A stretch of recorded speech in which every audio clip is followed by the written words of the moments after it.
नमस्कार दोस्तों, ocean network में आपका स्वागत।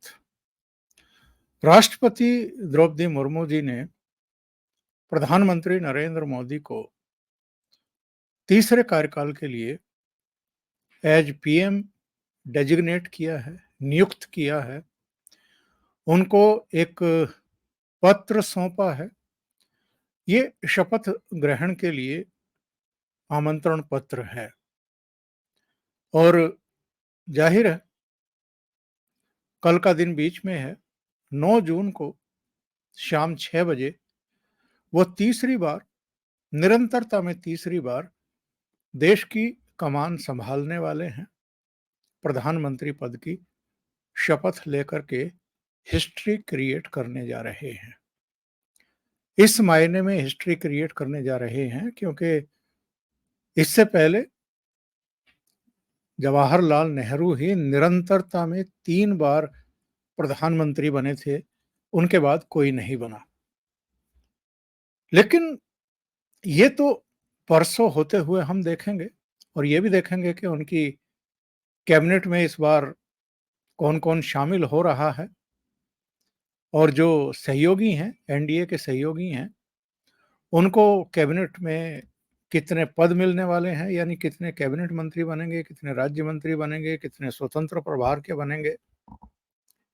नए चेहरों पर जाहिर है सबकी निगाहें रहेगी और जो उनकी दूसरी सरकार में या पहली सरकार में भी थे, उनको इस बार कौन-सा पोर्टफोलियो मिलने वाला है, इस पर भी लोगों की नज़र रहेगी। लेकिन एक घटना ने बहुतों को चौंका दिया।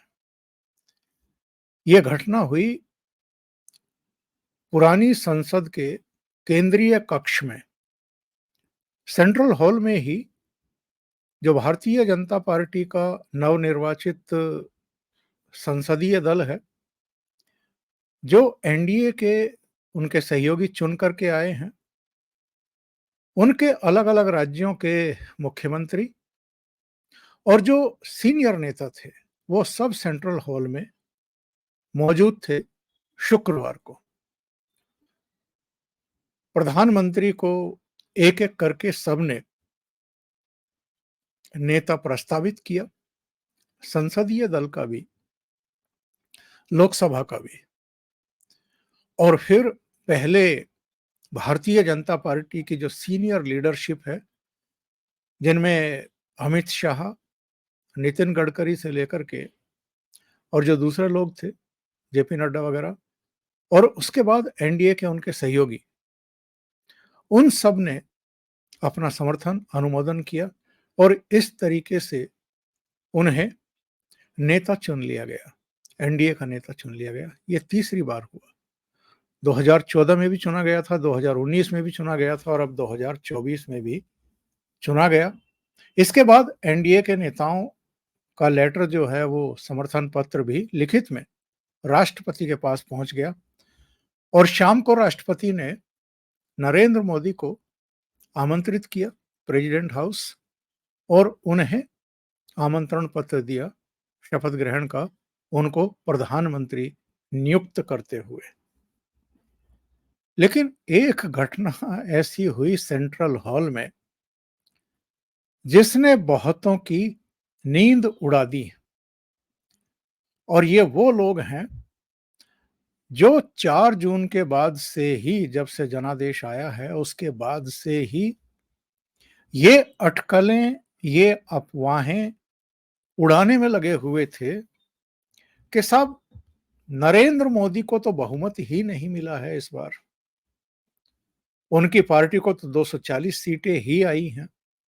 बहुमत के लिए तो 272 सीटों की जरूरत होती है। तो नैतिकता के आधार पर उनको प्रधानमंत्री पद छोड़ देना चाहिए और आगे के लिए प्रधानमंत्री नहीं बनना चाहिए। लेकिन एनडीए को तो 291, 293 सीटें आई थी और अब 10 निर्दलीय सांसदों का भी समर्थन उसे मिल गया है, तो एनडीए के सदस्यों की संख्या हो गई है 303। बहुमत के लिए अगर 272 सीटों की जरूरत है, तो अब नरेंद्र मोदी के नेतृत्व वाले एनडीए के पास तो 303 सीटें हैं। तो ऐसे में ये लोग जो उनको नसीहतें दे रहे थे, उनकी आलोचना कर रहे थे, उनकी मंशा पर सवाल उठता है। और मंशा क्या थी कि जवाहरलाल नेहरू का जो निरंतरता में 3 बार प्रधानमंत्री बनने का एक रिकॉर्ड है, जो अभी अनब्रेकेबल है, जो टूटा नहीं है, तो वो कोई तोड़ने ना पाए। यानी नरेंद्र मोदी तीसरी बार प्रधानमंत्री बनकर के नेहरू के उस रिकॉर्ड की बराबरी ना कर लें। इसलिए ये कहा जा रहा था, प्रचारित किया जा रहा था कि साहब उनको तो जीत ही नहीं मिली है। और जीत किसको मिली है इनके हिसाब से? जो विक्ट्री का साइन दिखा रहे थे मुस्कुराते हुए, सोनिया गांधी, मल्लिकार्जुन खड़गे, प्रियंका गांधी वाड्रा और राहुल गांधी। अब इनकी कमाल की थियरी है साहब, जिनको 90 सीट 99 सीटें मिली हैं, मतलब 3 फिगर में भी नहीं मिली हैं, 100 भी नहीं मिली हैं, वो तो अपने आप को जीता हुआ बता रहे हैं, विक्ट्री साइन दिखा रहे हैं, जबकि तीसरी बार निरंतरता में इनको जनता ने रिजेक्ट कर दिया है, बुरी तरह रिजेक्ट किया है।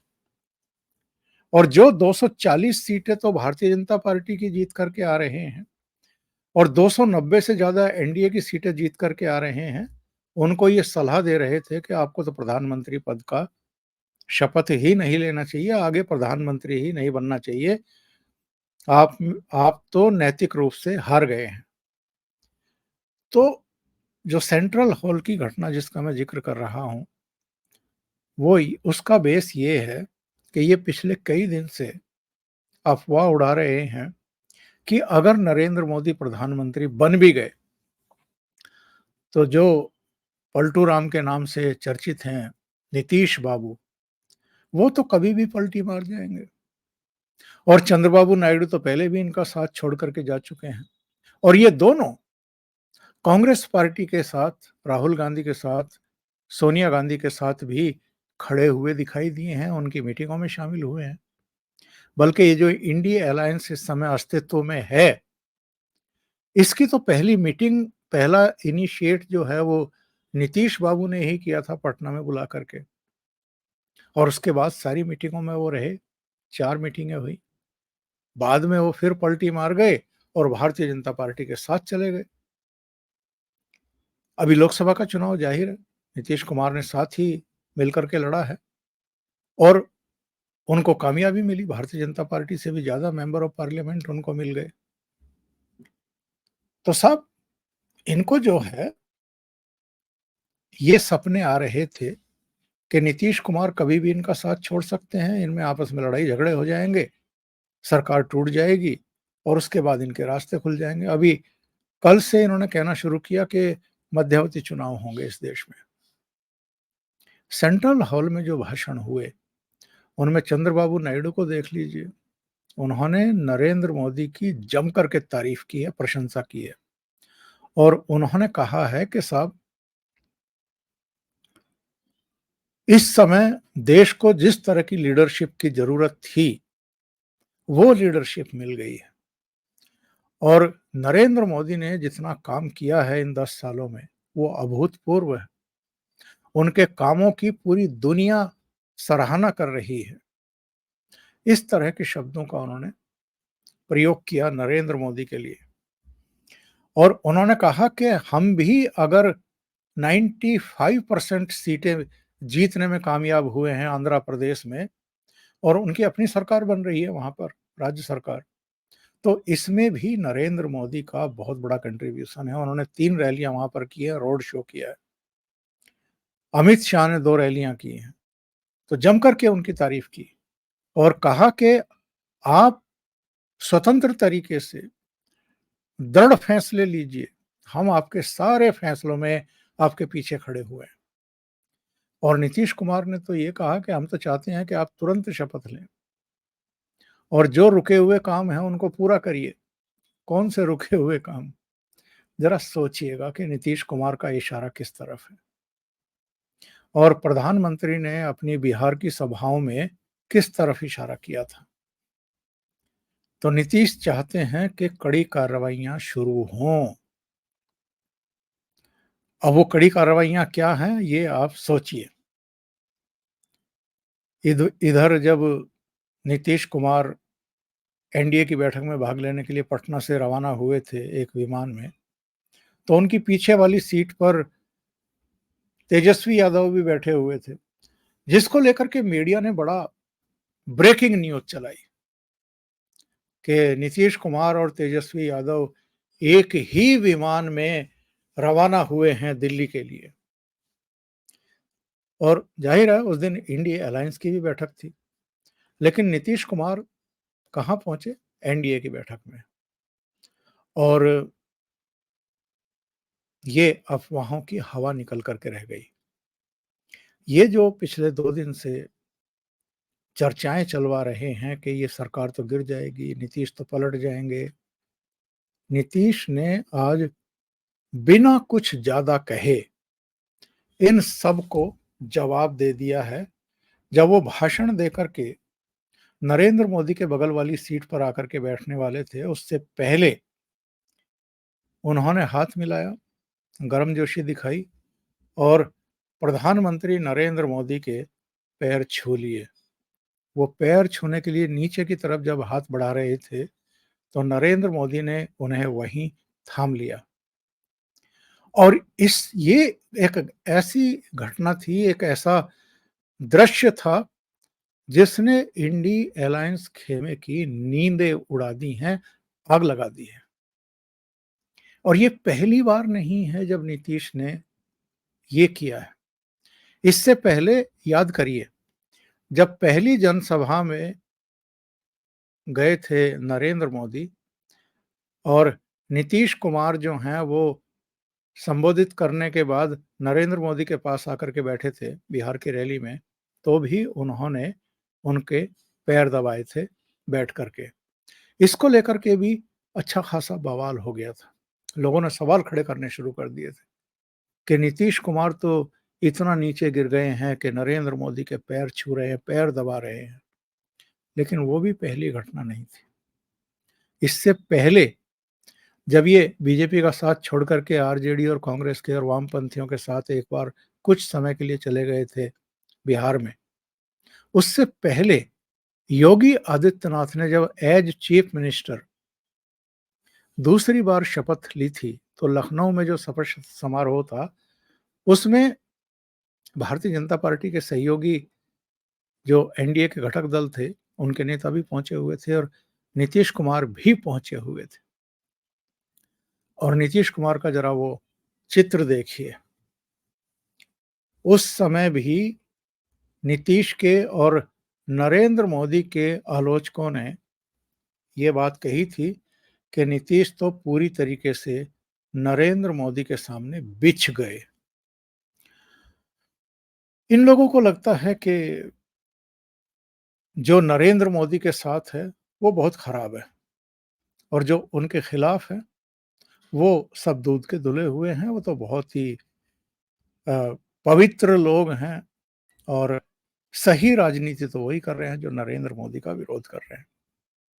लेकिन चंद्रबाबू नायडू ने सेंट्रल हॉल में और नीतीश कुमार ने सेंट्रल हॉल में जो कहा, जो उनकी बॉडी लैंग्वेज थी, चंद्रबाबू नायडू ने जिस तरीके से शॉल ओढ़ा करके उनका अभिनंदन किया, जिस तरीके के शब्दों का उनके लिए प्रशस्तिपूर्ण वर्णन किया, जिस तरह नीतीश कुमार ने उनके पैर छूने की कोशिश की, इस घटना के बाद एक्चुअल में मैंने सर्च किया। मैं थोड़ा सा कंफ्यूज था इस चीज को लेकर के कि नीतीश कहीं नरेंद्र मोदी से आयु में बड़े तो नहीं हैं। और जब मैंने सर्च किया तो ये पाया कि नरेंद्र मोदी का जन्म जो है वो सितंबर 1950 का है और नीतीश कुमार का मार्च 1951 का है। यानी नीतीश कुमार नरेंद्र मोदी से 7-8 महीने छोटे हैं।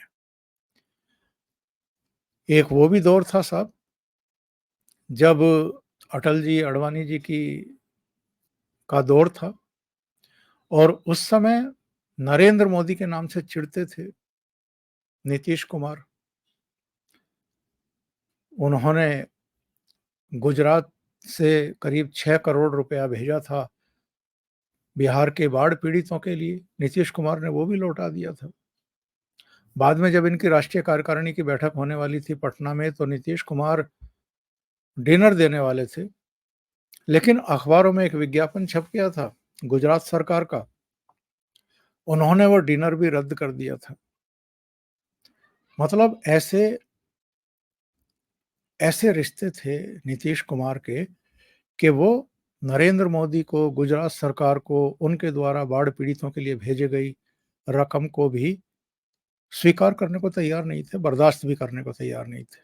लेकिन आज नीतीश जानते हैं कि अगर 2019 में भी और 2014 में भी, 2019 में भी और 2024 में भी लोकसभा में उनके सांसद जीते हैं, तो वो नरेंद्र मोदी की लोकप्रियता की वजह से।